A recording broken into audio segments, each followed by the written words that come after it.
최종 판결이 나던 날 이틀이나 걸려 신의주까지 와서 재판을 방청하고 형무소에 면회를 왔던 게 엄마와의 마지막 만남이었다. 본인도 만세 운동을 주동했던 엄마는 짧은 면회 시간 동안 울지도 한탄하지도 않았다. 보통의 부모들은 무조건 잘못했다고 빌어서 석방되라고 간청한다지만 엄마는 당당했다. 마음속으로는 끔찍한 고통을 사귀고 있었겠지만 바닷가 햇볕에 타서 까만 얼굴에 두 눈을 반짝이며 말했다. 머지않아 좋은 세상이 올 것이다. 그때는 너희들이야말로 애국자여 민족의 지도자로 대접받게 될 것이다. 아무리 힘들어도 희망을 잃지 말고 늘 당당하게 해야 한다.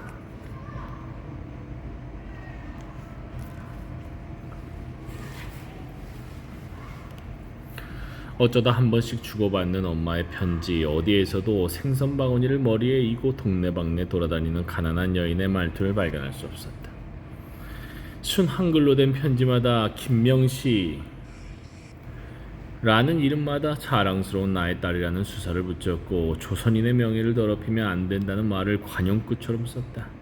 엄마는 그토록 당당했으나 김명시는 엄마의 죽음 앞에 담담할 수 없었다. 석방이 되면 얼마가 아니라도 마산에 내려가 엄마와 다정한 시간을 가지려 생각하고 있었다. 엄마는 지나치도록 깔끔한 성격이라 집안의 먼지가 닿을 데가 없었다. 온몸이 쑤시고 아프다고 하소연하면서도 문틀과 창틀은 물론 장롱 밑과 위까지 청소하는 사람이었다. 구멍난 양말을 신거나 찢어진 옷을 입고 나간다거나 대돌에 신발 한 짝도 사선으로 노인 꼴을 못 보아 넘기는 사람이었다. 석방되어 마산에 간다며 꼬박 15년 만에 귀향이 될 것이었다. 15년 만에 집에 가서 하고 싶었던 일은 마음껏 어지르기였다. 언제나 간수인에 거슬리지 않게 정리정돈을 해야 하고 감방문조차 자기 손으로 열지 못하고 간수가 열어주기를 기다려야 하는 규칙적이고 억압적인 생활에서 벗어난 즐거움을 누리고 싶었다. 옷도 아무데나 벗어던지고 먹던 그릇도 그냥 머릿맡에 놔두고 설거지도 몇 개씩 미뤄두고 싶었다. 방문도 대문도 오늘 활짝 열어두고 싶었다. 그러면 엄마는 자신이 다시 떠난 뒤 그것들을 치우며 딸을 생각하려고 생각했다. 엄마가 외롭지 않음을 사람들에게 보여주고도 싶었다. 엄마의 손을 잡고 시장도 돌아다니고 이웃집에도 놀러가 독립운동하는 장한 딸을 두었다는 칭찬을 듣게 해주고 싶었다. 독립운동으로 신문에 몇 번씩이나 이름과 사진이 나온 잘난 자식들이라지만 15년이나 집에 찾아오지 않으니 동네 사람들 보기에 얼마나 민망할까 마음 아프기도 했다. 이 하찮은 꿈마저도 이제는 소용없게 되었다고 생각하니 참을 수가 없었다. 이불을 뒤집어 쓴 채 이를 악물고 울기 시작했다. 뱃속의 아이를 잃고 난 뒤로 8년 만에 처음 터진 눈물이었다. 저녁도 먹지 않은 채 몇 시간이나 울고 있으려니 이상훈도 떠올랐다. 그녀가 수감되어 있는 동안 이상훈은 항일운동을 포기했다. 이상훈이 포기했어. 예심 기간까지 3년의 감옥살이를 하고 석방되자 고향에 내려갔다는 이야기를 끝으로 소식이 끊기고 말았다. 한 달에 한 번 주어지는 면회 시간도 친족 외는 허용하지 않으니 면회는 바라지도 않았지만 편지조차 한 번 오지 않았다. 감옥 안에서는 편지도 한 달에 한 번만 쓸 수 있는데 주소도 모르고 소식을 전해줄 사람도 없으니 먼저 연락할 길이 없었다. 기억을 지울 수는 없지만 마음에는 더 남겨두지 않기로 했다. 그래도 엄마의 죽음을 생각하니 죽은 아이와 이상훈이 새삼스럽게 떠오른 것이었다. 마음이 아프니 몸까지 아파왔다. 며칠 동안 김명씨는 몹시 알았다. 엄마처럼 두들겨 맞고 고문당한 후유증에 늘 신경통을 앓았지만 이번에는 더 심각했다. 몸살 비슷한 전신 통증이었다. 때때로 숨까지 막혀 벌떡 일어나 방안을 맴돌곤 한다. 13 얼음의 강. 아직 깜깜한 시간이었다. 사동마다 긴 호루라기가 울렸다. 노역 갈 시간이었다. 남사 여사 할 것 없이 감방마다 말소리며 이불을 개어 싸느라 마룻장 밟는 소리로 옹성거렸다. 문 앞에 정렬 번호. 간수들이 차례로 감방을 들여다보며 점호를 하는 소리가 복도마다 울려댔다. 독방인 김명씨는 따로 번호를 외칠 필요가 없었다. 마룻바닥에 앉아 떨고 있으려니 여자 간수가 철창문에 얼굴을 대고 물었다. 몸살은 어때? 하루 쉬어도 되는데. 엄마의 죽음과 함께 찾아온 몸살이 아직 몸에 남아있었다. 밤새 추위에 시달리다가 자다 깨다 앉으라 머리는 무겁고 몸은 얼음 속에서 빠져나온 것처럼 차갑게 식어 뼛속까지 쑤셨지만 대답했다. 아닙니다. 일하러 갑니다. 공장에 나가야 난로도 있고 밥도 먹을 수 있었다. 홀로 슬픔을 사귀는 게 더 힘들기도 했지만 방 안에 혼자 있다가는 다시는 깨어나지 못할 긴장에 떨어질 것 같았다. 추력 준비.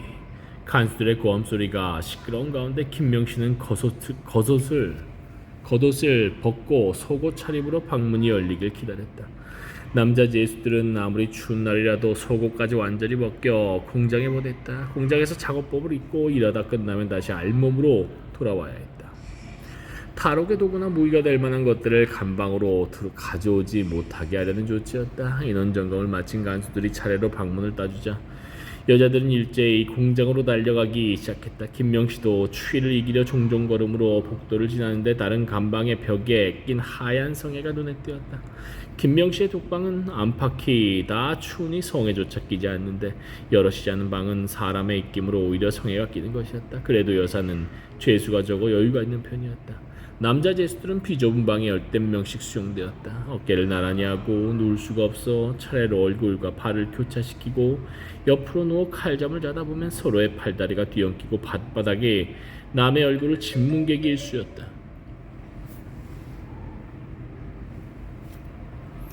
그나마 겨울에는 혹한을 이겨내는 방법이 되지만 폭염이 밤까지 계속되는 한여름이면 지옥이 되어 진짜 미쳐버린 죄수도 생기곤 했다. 여사 보철 공장은 남사 보철 공장과 분리되어 있었다. 아직 온 세상이 깜깜한데 종아리까지 쌓인 눈을 헤치며 걸어가는 여자들의 입에서는 저절로 피명이 터져나왔다. 새벽 하늘에 남은 별들도 얼어서 쏟아져 내릴 듯했고 영하의 매서운 바람은 속옷 차림의 여자들을 날려버릴 것만 같았다. 겨우 공장에 도착해 난로를 피우고 한 컵도 안 되는 물을 세면용으로 배급받아 눈은 까만 닦아내니 아침이 나왔다. 쌀알갱이라고는 한 털도 보이지 않고 기름을 짜낸 짜고 난 콩깻묵에 벌레 먹은 콩이며 옥수수 수수 같은 것을 섞어 찐 잡곡 덩어리였다. 콩깻묵에서는 썩은 냄새가 났고 옥수수는 덜 익어 나무 토막을 씹는 기분이었다. 그런데도 다들 한 톨 남김없이 먹고 바로 작업에 들어갔다. 보철 일도 여러 가지였다. 낡아서 구멍이 나거나 찢겨져 솜이 튀어나온 죄수복을 꿰매는 조도 있고 못쓰게 된 천을 몇 겹으로 누벼 걸레를 만드는 조도 있었다. 고참 기술자인 김명진은 새로 들여온 붉은 천을 자르고 솜을 넣어 수인복을 만드는 조에서 일한 지 오래되었다.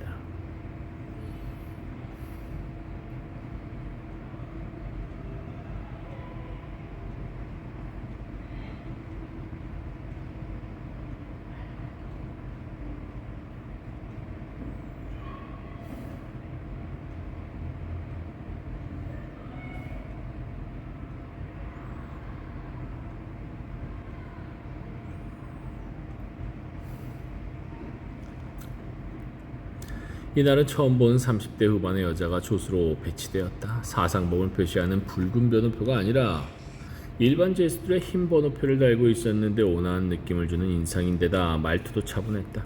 무슨 죄로 들어왔어요?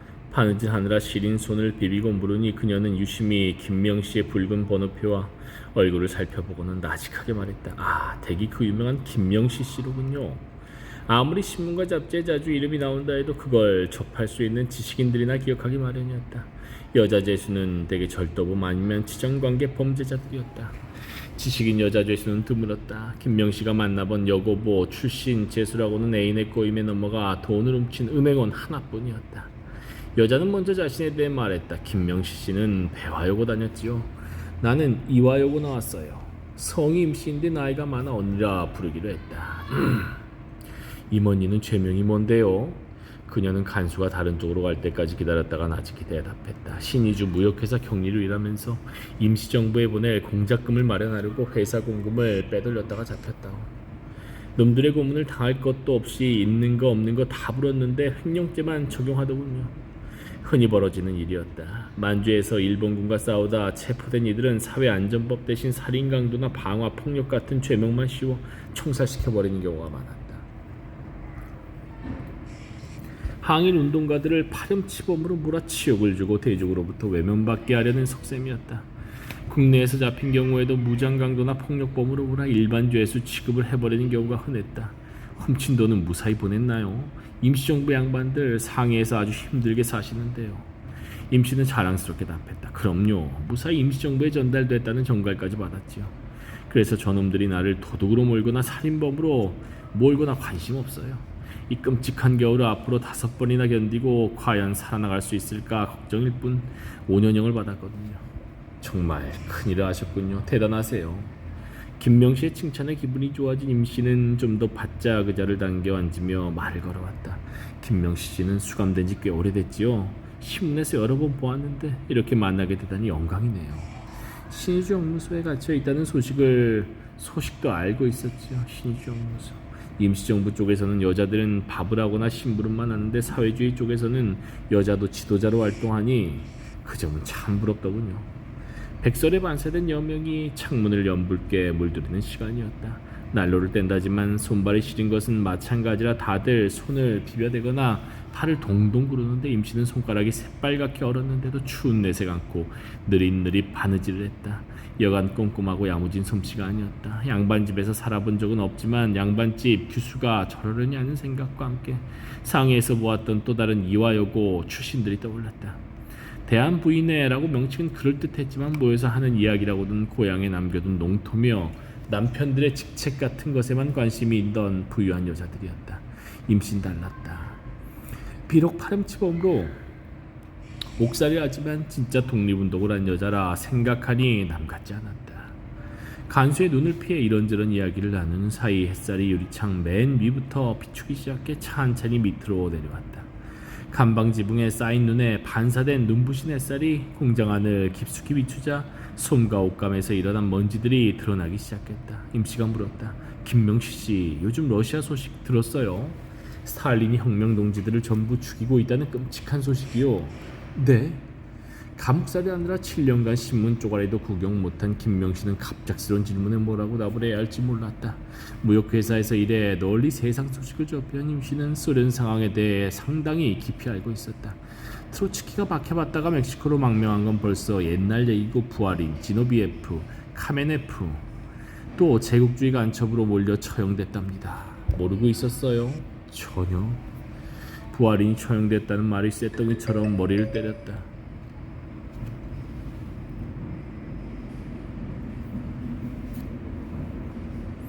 공산대학의 사상검증의 바람이 불기 시작할 때 스쳐 지나가듯 보았던 젊고 활력에 찬 혁명가 부하린이 반역자로 처형되었다니. 꼬미테른 의장이면서 공산대학 교수로 있던 지노비에프의 강의도 여러 번 들었는데 볼셰비키의 원로다운 명석함에 다들 감탄사를 쏟아내곤 했다.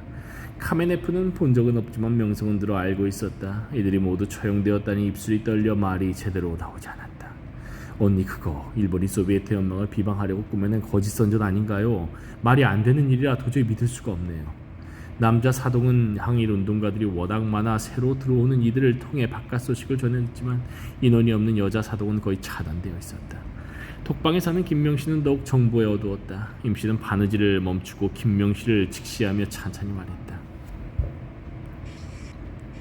잘 모르고 있었군요. 혹시 김다냐라고 알아요? 물론 잘 알겠죠. 내가 고등계에서 조사를 받으면서 형사들끼리 하는 말을 들었는데 김다냐 씨도 얼마 전에 일제 간첩으로 몰려 총살되었다는 정보가 입수됐답니다. 김다냐 이야기가 나오니 자기도 모르게 탄식이 터져 나왔다. 정말인가요? 모스크바에 돌아간 김다냐가 공산대학의 조선부 책임자가 되었다는 소식까지는 듣고 있었다. 그런데 일제 간첩이라고 처형되었다니 간밤에 뒤숭숭한 꿈이 연장되는 게 아닌가 착각이 될 지경이었다. 김다냐 씨가 일제간첩이라고요? 그럼 말도 안 되는 황당한 누명이 어딨나요? 지금 하시는 말들이 전부 사실이에요. 임씨는 단호히 대답했다. 사실이고 말고요. 내가 분명히 들었어요. 형사들끼리 아주 고소하다는 식으로 떠들던걸요.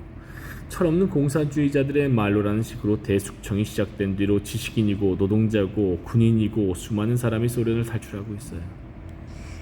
그들을 통해 나오는 정확한 정보들이에요. 침착하고도 느린 그녀의 음성이 동굴 저편에서 나오는 것처럼 귀에 웅거렸다. 처형된 게 사실이라면 주세죽은 어떻게 되었을까? 박헌영이라면 이럴 때 이 여자에게 뭐라고 대답할까? 머릿속이 백지가 되어버린 기분이었다. 혹시 이 여자가 경찰이 자신을 염탐하기 위한 밀정이 아닐까도 생각해보았다. 보았으나 7년째 갇혀 사는 자기에게 갑자기 그런 공작을 할 이유는 없어 보였다. 더구나 그녀는 경찰에 잡혀가서조차 자신의 생각과 행동을 솔직히 털어놓는 우국지사형 민족주의자였다. 본인의 사상이나 조직을 숨기는 일에 익숙한 공산주의자들과는 확실히 다른 분이었다. 조선이나 해방이란 단어 대신 임시정부에서 만든 대한민국 독립인이 같은 단어를 쓰는 것만으로도 알 수 있었다. 정신이 빠져 멍하니 앉아있는 김명씨를 동정하던 임씨가 말했다. 공산주의자들은 대한민국의 독립을 위해 제일 열심히 싸우는 건 알겠지만 아무리 생각해봐도 공산주의는 틀려먹은 것 같아요. 김명씨는 아무 대꾸도 하지 못했다. 일본인 여자 간수장이 잡담을 중지시킨 게 고마울 뿐 아무 반박도 할 수 없었다. 며칠간은 김다냐가 처형되는 광경이 떠올라 꿈자리로 사나웠다. 대화가 이어진 것은 며칠 뒤였다. 간수장이 다른 일로 바빠 죄수들은 다소 여유가 있을 때였다. 이번에도 임씨가 먼저 말을 걸어왔다. 김명씨 씨, 재작년에 소련 극동 지역에 살던 고려인들이 강제로 중앙아시아로 이주된 사실은 알고 있나요? 17만여 명이 강제로 끌려와 항무지에 버려져 수많은 사람이 굶어 죽고 얼어 죽었대요. 역시 처음 듣는 얘기라 뭐라고 대꾸하기 어려웠다.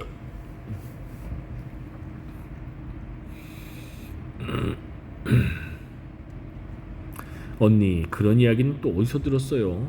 신문과 잡지에 자주 나오는 이야기예요. 그걸 보면 정말이지 믿을 건 우리 자신밖에 없다는 생각이 들어요. 여러분은 독립운동을 한다면서 실은 꼬민테른의 지시를 받고 있지 않나요? 그러면 독립이 되더라도 소련의 속국이 되는 것 아닌가요? 이 부분은 듣고만 있을 수 없었다. 스탈린이 무슨 잘못을 범하든 지도자 개인의 문제이지 공산주의 이론 자체의 잘못은 아닐 거라는 막연한 믿음이었다. 언니, 고려인의 이동은 뭔가 이유가 있을 거예요. 머자나 일본과 전쟁을 해야 하기 때문에 일본인과 똑같아 보이는 조선인들을 내륙으로 이동시킨 건지도 모르죠. 내가 가본 소련은 소수민족을 철저히 보호하는 나라예요. 소련에는 150여 인종이 있지만 한 민족이 다른 민족을 압박하는 일은 없어요. 소련에서는 어떤 책이 나오면 70여 소수민족의 언어로도 번역되어서 따로 인쇄를 해요. 물론 조선어도 그중 하나죠.